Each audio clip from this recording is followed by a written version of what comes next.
نحمده ونصلی علی رسولہ الکریم اما بعد۔ میرے محترم مسلمانوں اور تمام اہل اسلام، آج کل کرونا وائرس کے حوالے سے جو وبا ہے اور جو باتیں چل رہی ہے اس کے حوالے سے مختصراً عرض کرتا ہوں۔ میرے محترم، اللہ کی طرف سے سب کچھ ہے، لیکن ہمارا المیہ یہ ہے کہ ایسے مسائل میں ہم صحافی بھی بن جاتے ہیں، مفتی بھی بن جاتے ہیں، عالم بھی بن جاتے ہیں، فتویٰ دینے والے بھی بن جاتے ہیں، اور محققین علماء کرام اور مفتیان کرام کے تحقیق، فتاویٰ اور ان کے بتائے ہوئے طریقہ کار اور مسائل میں گفتگو کے ہم ماہر بن جاتے ہیں اور اس پر عمل نہیں کرتے۔ ہونا یہ چاہیے تھا کہ جو ہمارے علماء ہے، مفتیان کرام ہے، محققین ہے، جو دن رات لگے ہوئے ہیں اور قرآن سے، حدیث سے، فقہ سے مسائل کا استنباط کرتے ہیں، ہر مشکل دور میں مسلمانوں کو وہ راستہ دکھانے کی کوشش کرتے ہیں، وہ طریقہ بتاتے ہیں جو قرآن اور حدیث سے ثابت ہو، جو جناب رسول اللہ علیہ الصلاۃ والسلام کے طریقوں سے ثابت ہو۔ ہم اس میں گفتگو اور باتیں، تنقیدات کرنے لگتے ہیں، تو یہ ہمارا بڑا المیہ ہے۔ اب جیسے کہ شیخ الاسلام حضرت مولانا مفتی تقی عثمانی صاحب، دیگر جو محققین اور بہترین علماء ہیں، جو سارے دنیا کے مانے علماء ہیں، ساری دنیا جن کے فتووں پر، جن کے فقہی مسائل پر عمل کرتے ہیں اور اس کی طرف، ان کی طرف، ان حضرات کی طرف متوجہ ہوتے ہیں اور رجوع کرتے ہیں، تو جب انہوں نے بتا ہی دیا، نماز کے طریقے بھی بتا دیے، جمعے کے طریقے بھی بتا دیے، نماز باجماعت کیسے ادا کرنی ہے، نماز جمعہ میں کیا طریقہ ہونا چاہیے، بس اس پر عمل کرنا چاہیے، عمل کرنا چاہیے۔ اب اس میں لگنا، اس پر گفتگو کرنا، بعض علماء بھی ہیں جو ان کے فتووں، ان کی بتائے ہوئی تدابیر، اختیارات جتنی بھی ہے اس پر گفتگو کرتے ہیں، تنقید کرتے ہیں، یہ ٹھیک نہیں ہے۔ ہمیں پہلے اس سے نکلنا ہے، پھر اس کے بعد جو ہمارے ڈاکٹر حضرات ہے، جو ہماری حکومت ہے اور ان کی طرف سے جاری کردہ جتنے احتیاطی تدابیر ہے، اس پر پھر ہم عمل پیرا ہوں اور اس پر عمل کرے اور اس کو آگے بڑھائے اور اپنے گھر سے اس کو شروع کرے، اپنی ذات سے اس کو شروع کیا جائے، تو اس میں ہم سب کی بھی بہتری ہے، پوری انسانیت کی بھی بہتری ہے، پوری انسانیت کی بہتری ہے۔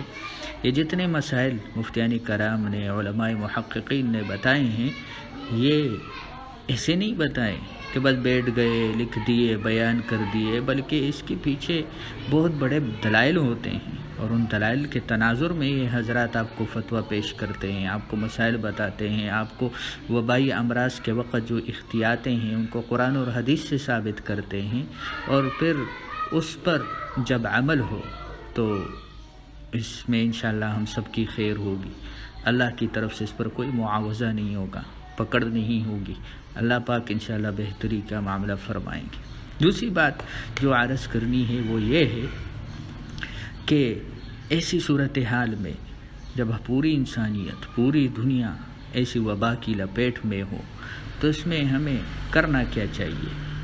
اس میں ہمیں یہ سوچنا چاہیے کہ آج تک ہم جن مدارس پر، جن علماء پر تنقید کر رہے تھے کہ آپ نے مدارس سے ہمیں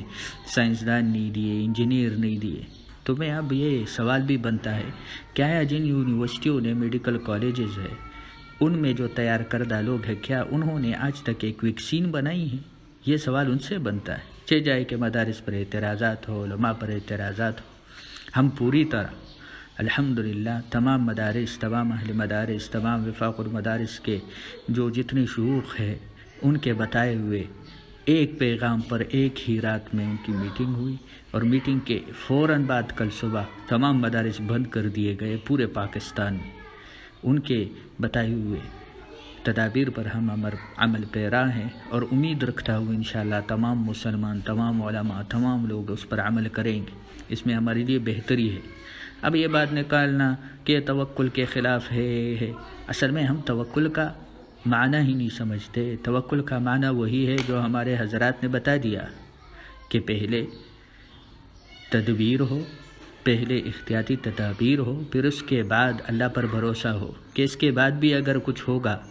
موت آئے گی، وائرس لگے گا، بیماری آئے گی، تو وہ اللہ کی طرف سے ہوگا۔ توکل کا یہی مطلب ہے، یہ مطلب نہیں۔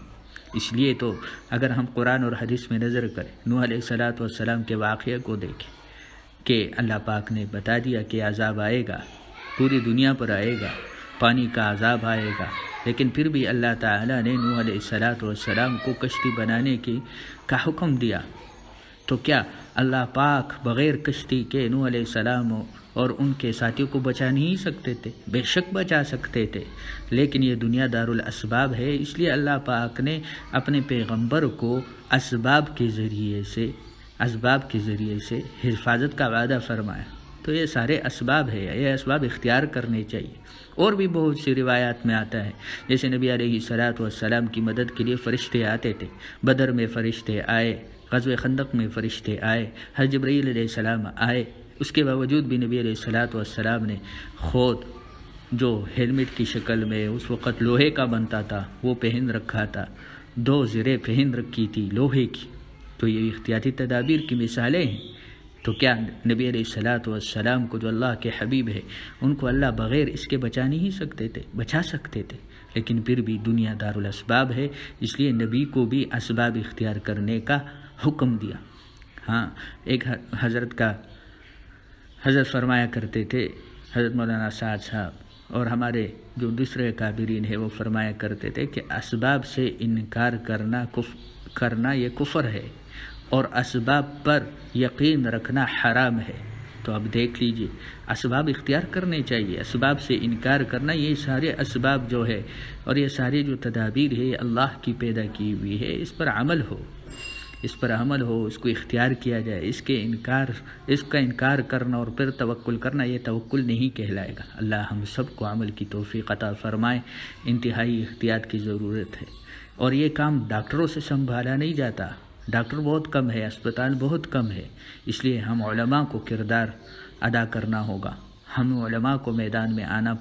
پڑے گا، اور عوام کو سمجھانا پڑے گا، اور عوام کو صحیح طریقے سے وضو کا طریقہ، استنشاق کا طریقہ، مزمزے کا طریقہ، کسی بھی مذہب میں جس طرح ہمارے مذہب میں پاکی کا ناپاکی کے مسائل ہے، کسی مذہب میں ایسے نہیں۔ جیسے نبی علیہ السلام نے سنت طریقے سے ہمیں سمجھایا، ہمارے پاس وہ سنت احادیث محفوظ ہے، اس میں نبی علیہ السلام نے فرمایا کہ منہ کی کلی کیسی کرنی ہے، ناک میں کیسے پانی ڈالنا ہے، ناک کی صفائی کیسی کرنی ہے، پاؤں کی انگلیوں کا، ہاتھوں کی انگلیوں کا خلال کیسے کرنا ہے۔ یہ کسی اور مذہب میں ہے ہی نہیں، کسی اور مذہب میں مسواک ہے ہی نہیں، کسی اور مذہب میں مسواک کا یہ طریقہ ہے نہیں جو ہمارے نبی علیہ السلام نے ہمیں حکم دیا، ہمیں طریقہ سکھایا۔ ہاں، رات کو سونے سے پہلے مسواک کرو، صبح سونے سے اٹھ کر مسواک کرو، ہاں، معوذتین پڑھو رات کو سوتے وقت، بستر کو جھاڑو۔ یہ کس مذہب میں زیر ناف بال ہے، بغلوں کی بال ہے، یہ سارے صفائی کا حکم اسلام نے دیا ہے۔ اب اس پر عمل ہو تو انشاءاللہ العزیز اللہ پاک مدد فرمائیں گے، اللہ پاک ہم سب کا حامی و ناصر ہو۔ وآخر دعوانا الحمدللہ رب العالمین۔